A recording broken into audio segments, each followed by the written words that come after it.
Bonjour, je suis Delphine Zanelli. Bienvenue dans le podcast L'entreprise de demain, le podcast de tous les bâtisseurs du futur du travail. Celles et ceux qui le vivent, le créent, le questionnent et chaque jour le réinventent.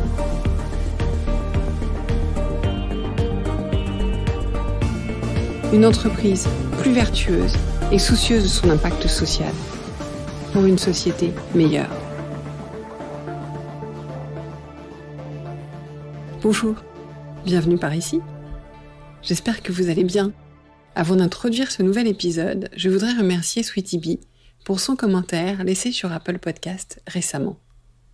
Certainement lors de mon dernier appel, vous encourageant à noter et commenter le podcast pour le faire connaître et m'encourager à mon tour à le continuer. Bravo et continuez, vous et vos invités nous inspirent. De riches contenus, des thèmes percutants et une prise de parole concrète et vraie. Merci encore Sweetie Bee. Merci aussi à tous ceux qui ont noté le podcast. Pensez-y à la fin de l'épisode si l'épisode vous a plu. Alors j'ai cette semaine le grand plaisir d'accueillir Laetitia Vito. Certains d'entre vous la connaissent certainement déjà. Laetitia est auteure et conférencière sur le futur du travail et de la consommation. Elle est présidente de Cadre Noir, une entreprise spécialisée dans la recherche sur le futur du travail. Elle est également rédactrice en chef du média B2B de Welcome to the Jungle qu'on ne présente plus. Elle est aussi l'auteure du Labeur à l'ouvrage, paru chez Calman Levy en 2019, et de Faut-il avoir peur du numérique, coécrit avec Nicolas Colin, paru chez Armand Colin en 2016. Elle vient également de créer Nouveau Départ, un nouveau média cofondé toujours avec Nicolas Colin, un média en fait de grande qualité consacré à la crise du Covid et à la transition qu'elle contribue à accélérer. Laetitia a une manière unique de traiter les sujets, à la fois très simple, pragmatique, et en même temps riche de la multiplicité des sujets qu'elle explore. Avec un regard à la fois critique et très bienveillant, généreux, celui qui met en confiance et qui nous fait nous sentir intelligents. J'ai souhaité échanger avec elle sur la culture d'entreprise, un sujet souvent évoqué de manière caricaturale, avec beaucoup de certitude ou encore galvaudé, alors qu'il est essentiel et complexe. Laetitia est donc pour moi la mieux placée pour y répondre. Écoutons-la. Bonjour Laetitia. Bonjour Delphine. Merci d'avoir répondu oui à mon invitation. J'en suis très honorée. Un sujet que j'avais envie d'aborder avec vous. Je vous ai entendu parler sur votre podcast Nouveau Départ, donc qui était un podcast sur abonnement. Un sujet sur lequel vous vous exprimez régulièrement, qui est la culture d'entreprise. Pourquoi ? Parce que c'est vrai que dans la période qu'on a traversée, on a vu que les entreprises qui s'en sont, entre guillemets, le mieux sorties sur toutes ces modalités de mise en place de travail à distance, c'était des entreprises qui avaient des cultures plus fortes, où les codes étaient clairs. Et à l'heure où les entreprises réfléchissent aux nouveaux modes de travail à mettre en place à partir de la rentrée, avec, entre guillemets, je l'espère en tout cas maximum fin de Covid, voilà, la question revient. Et du coup, avant toute chose, qu'est-ce qu'une culture d'entreprise, Laetitia ? Une culture d'entreprise, c'est un ensemble de comportements, de règles que l'on suit tout le temps. Il y a un auteur qui s'appelle Daniel Coyle, que vous avez lu aussi, qui donne cette définition dans The Culture Code, un livre que j'ai beaucoup aimé, qui dit c'est un ensemble de relations et c'est un ensemble de comportements qui vont dans la même direction, qui partagent un objectif commun. Et il ajoute, ce n'est pas quelque chose que vous êtes, c'est ce que vous faites. Ce que disent aussi tout un tas d'autres auteurs sur le sujet. Il n'empêche que c'est souvent plus facile de dire ce que ce n'est pas que de dire ce que c'est.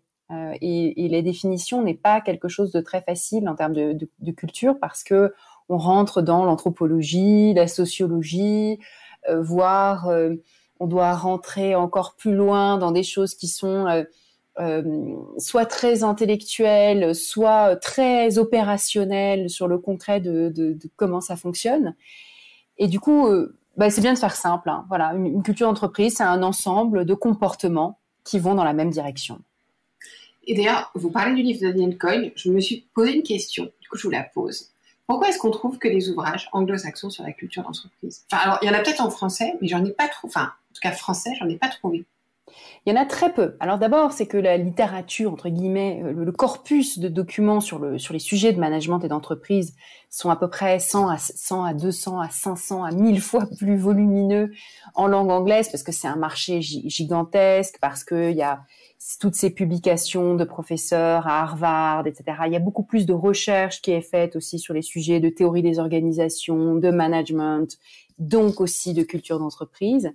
Il y a aussi cette tradition des gourous qui prennent la parole sur ces sujets avec cette idée qu'il faut donner des tips très concrets pour aider les autres à avancer. Donc c'est à la fois une tradition plus forte et puis c'est un marché beaucoup plus important. Et puis je dirais qu'il y a une troisième raison. La troisième raison, c'est que quand on parle de culture en France, on aime bien parler de culture avec un grand C pour en parler, pour parler de la culture intellectuelle, du secteur de la culture. C'est un mot qui est donc très connoté. Quand on parle d'exception culturelle, on a tout de suite en tête le cinéma, etc., etc. Avec une vision souvent d'ailleurs assez élitiste, mais qui exclut un peu la définition plus basique de culture au sens anthropologique ou sociologique du terme, qui va bien au-delà de la culture avec un grand C que l'on pratique au théâtre ou au musée. Et alors, si on revient à cette culture d'entreprise, pourquoi est-ce qu'elle est clé dans la période que nous traversons? Dans cette période de crise où on a alterné présentiel, distanciel, cette période où on réfléchit à de nouveaux modes de travail? En fait, les confinements en particulier, ils ont eu cet effet il y a cette expression quand l'eau se retire, le roi est nu, elle a eu cet effet de révéler des problèmes culturels existants avec lesquels on pouvait s'accommoder quand on partageait un même espace ou quand on pouvait surveiller impunément avec du présentéisme au bureau. Et tout d'un coup, à distance, avec cette distance forcée, on a vu des tas de problèmes. On a vu que il y a des gens qui n'étaient pas inclus. On a vu que en répliquant la culture du présentéisme à distance, c'était encore bien plus aliénant. Et puis parce qu'il était plus aliénant physiquement, mentalement, on a beaucoup étudié le phénomène depuis des mois de la Zoom fatigue, en disant que voilà, les yeux rivés sur l'écran en permanence, ça crée une fatigue particulière, une fatigue pas uniquement physique, pas uniquement optique, mais aussi émotionnelle, parce que dans la vie de bureau normale, on n'est pas aussi statique et on n'a pas cette attention, extrêmement exclusive des yeux sur l'écran. Donc quelque chose de particulier. On a dit aussi que pour les femmes, c'était plus dur parce que le fait de se voir en permanence, c'était comme être constamment devant un miroir. Ça rajoutait une charge supplémentaire, plus forte souvent pour les femmes que pour les hommes, qui ont intégré des contraintes sur leur apparence physique depuis la petite enfance. L'obligation de paraître bien, d'être comme il faut, d'être bien propre, bien apprêté, etc. Donc il y a eu des tas de statistiques là-dessus, sur le fait que le souci de l'apparence physique, non seulement on n'en était pas libéré, mais c'était presque pire avec la distance. Donc en fait, tout un tas de problèmes qui finalement étaient déjà là, ont été révélés ou amplifiés par la distance forcée, par cet éclatement forcé, et un certain nombre des rituels qu'on avait qui nous permettaient parfois soit de compenser les problèmes, soit de les atténuer, soit de les cacher, ont disparu. Et donc on s'est retrouvés très très démunis. Et vous l'avez dit tout à l'heure, les cultures fortes, celles qui permettent un travail collectif efficace et celles où il y a un sentiment d'inclusion qui marche bien dans l'équipe, ont eu beaucoup moins de problèmes. Ont eu beaucoup moins de problèmes avec la distance. Alors certes, il restait l'anxiété de la pandémie, il restait l'enfermement du confinement, mais c'était pas quelque chose qui était lié au travail en lui-même. Et pourquoi il y avait moins de problèmes? Il y avait moins de problèmes parce que les codes sont mieux partagés, parce que les codes sont plus clairs, parce que du coup on peut avoir plus de liberté dans le cadre. Enfin, je sais pas. Exactement, parce qu'il y a une meilleure communication, parce qu'on se sent entendu, on se sent écouté, parce qu'on se sent inclus, parce qu'on se sent, et c'est là que l'analyse de Daniel Coyle est si pertinente, en sécurité du point de vue affectif, psychologique. Et qu'est-ce que ça veut dire se sentir en sécurité? Ça veut dire se sentir appartenir au groupe, avoir régulièrement des petits signes ou des petits messages qui nous disent « tu appartiens au groupe, tu appartiens à cette tribu », et nous sentir avoir un avenir dans ce groupe. et pouvoir exprimer sa vulnérabilité et entendre celle des autres. Donc, il a cette très jolie explication sur la boucle de vulnérabilité, qui est cette idée que la confiance ne précède pas l'expression de la vulnérabilité. En revanche, elle est engendrée par l'expression de la vulnérabilité. En gros, si un manager à un moment exprime cette vulnérabilité, il envoie le signal aux autres qu'il leur fait confiance. Ils vont pas en faire mauvais usage de cette expression de vulnérabilité. Et il va autoriser les autres à exprimer à leur tour une forme de vulnérabilité. Et de cet échange naît une relation basée sur la confiance. Et tout cela nourrit cette sécurité psychologique du groupe, où là, les meilleures comparaisons sont celles qui sont faites par les gardiens de zoo quand ils expliquent le fonctionnement de groupes de chimpanzés. Quand des vétérinaires mesurent le fait qu'un individu qui est isolé du groupe ou un peu exclu du groupe, tout de suite, sa santé se dégrade. Alors, on est très proche des chimpanzés. On a 1% de différence génétique, une différence d'ADN avec les chimpanzés. Donc, c'est les plus proches de nous. Et je suis en train de lire un livre sur le leadership d'une gardienne de zoo australienne qui raconte ses 30 ans d'expérience à observer les animaux et notamment les primates pour offrir des idées ou des pistes de réflexion sur le leadership humain. Et donc, ce qu'elle dit sur les chimpanzés est assez convaincant. Et puis avant elle, il y a eu Dunbar qui parlait aussi beaucoup d'organisation humaine lorsqu'il racontait ses expériences sur les singes. Et donc c'est la même chose. Nous sommes des grands singes, nous sommes des primates, et nous avons besoin de ces signaux qui nous font nous sentir appartenir au groupe. Et dès qu'on en manque, les choses se dégradent très vite. Notre santé mentale, notre santé physique, notre capacité de travailler, de contribuer, d'être productif. Et finalement, l'harmonie du groupe dans sa totalité en est menacée lorsque un ou plusieurs individus sont exclus durablement. Et du coup, quelque part, une culture forte veut dire un code de groupe assez fort, en fait.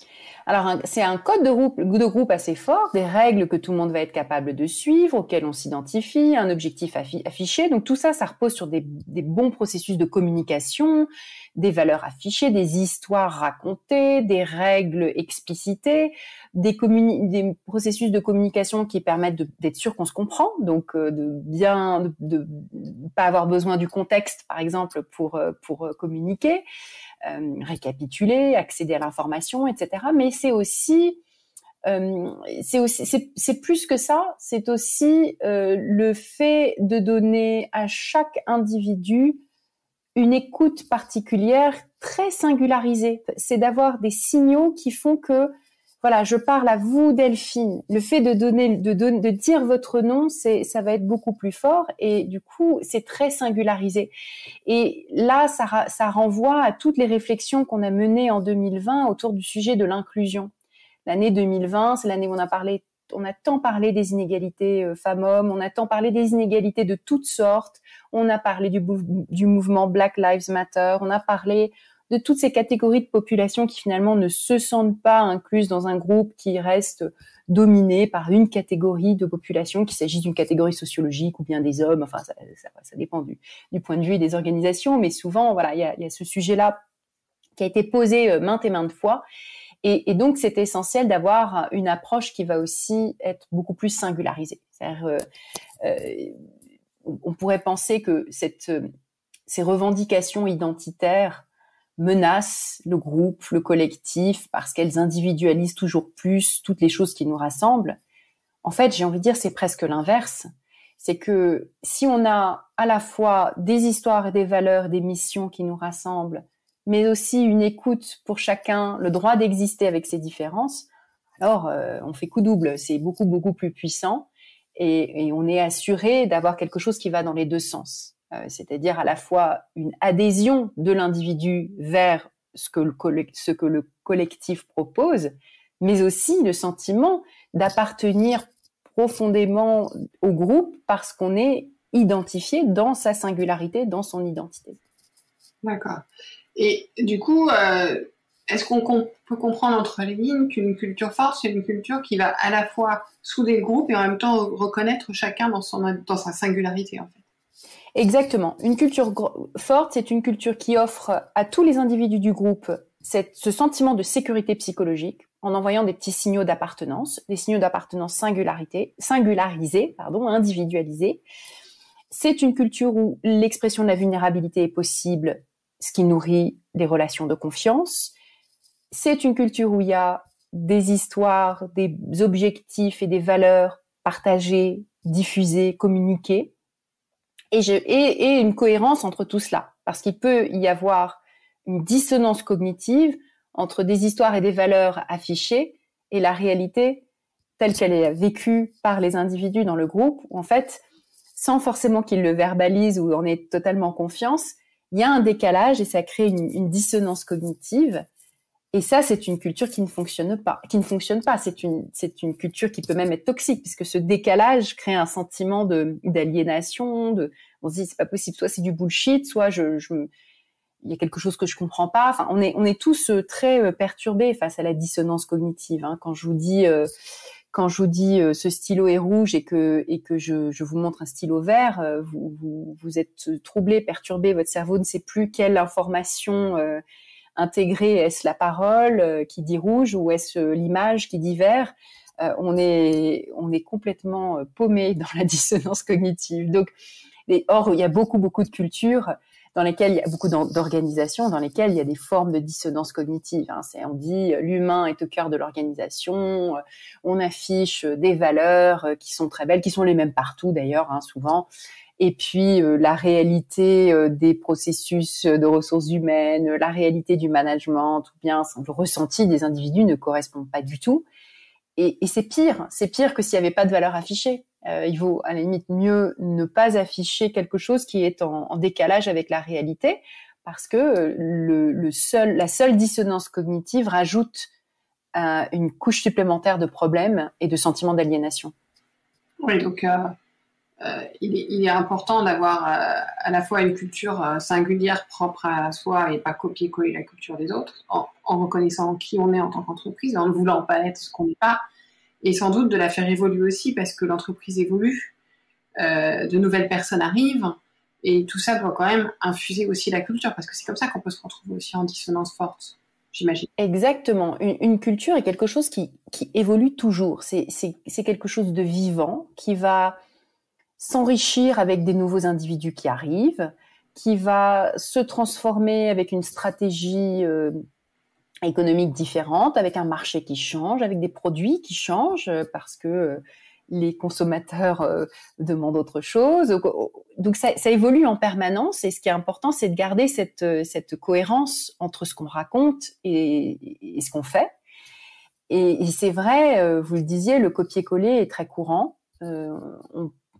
C'est renforcé par des réseaux sociaux tels que LinkedIn, etc. On a l'impression que tout le monde se ressemble, qu'il faut afficher certaines choses, il faut avoir un bureau qui ressemble à ça, il faut avoir tel et tel message, sinon on n'arrive pas à recruter. Et c'est peut-être vrai qu'on n'arrive pas à recruter avec certains messages, mais le problème d'après, c'est qu'on n'arrive pas à garder les individus s'il y a un décalage entre le message et la réalité telle qu'ils la vivent. Donc, c'est un peu comme, c'est Jérémy Cléda, le CEO de Welcome to the Jungle, qui dit ça, c'est un peu comme les sites de rencontres. Tinder. Admettons que sur Tinder, vous mettiez une photo de vous d'il y a 20 ans, vous avez 15 kilos de moins, aucun ride, et puis vous êtes bien bronzé, etc. Donc, vous vous trouvez objectivement superbe, donc vous mettez cette photo-là, vous dites j'aurais plus de chances d'avoir des contacts. Hélas, dans un monde très superficiel où les photos comptent, c'est probablement vrai.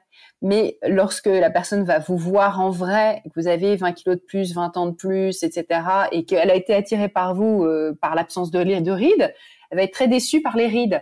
Alors que vous voudriez des gens qui veulent de vos rides, en fait.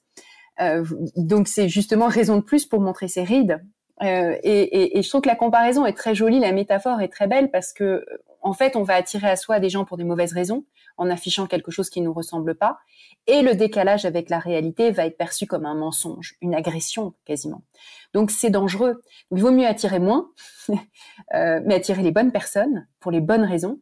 Il vaut mieux une relation sincère que 10 relations superficielles et fausses. Donc de toute façon, les candidats, on les cherche pas à tout prix, voilà. Donc ni à forcément avoir des chiffres de vues. Tout ça, c'est ce qu'on appelle les vanity metrics. Ça n'a aucun intérêt. Donc plutôt, voilà, cette démarche très humble qui consiste à dire finalement qu'est-ce que je suis en tant qu'organisation, quelles sont mes valeurs, en essayant d'éviter à tout prix ces choses fourre-tout et bullshit du type mettre l'humain au cœur de l'organisation, qui est cette espèce de phrase qui veut tout et rien dire et qu'on trouve partout, en faisant des choses beaucoup plus simples. De même sur les objectifs, les missions, collées au plus près à la réalité et pas forcément chercher à sauver le monde. Tous les candidats ne cherchent pas une entreprise qui prétend sauver le monde. C'est faux. Donc commencer par bien se connaître. Commencer par bien se connaître, exactement. Eh ben merci Laetitia. Merci Delphine. Merci pour votre écoute. J'espère que l'épisode vous a plu. Faites-le moi savoir en laissant des étoiles et des commentaires sur Apple Podcast. Cela me permet de le faire connaître, le podcast, et m'encourage à le poursuivre. Rejoignez-moi également sur le groupe LinkedIn L'Entreprise de demain pour échanger avec d'autres auditeurs, proposer des invités.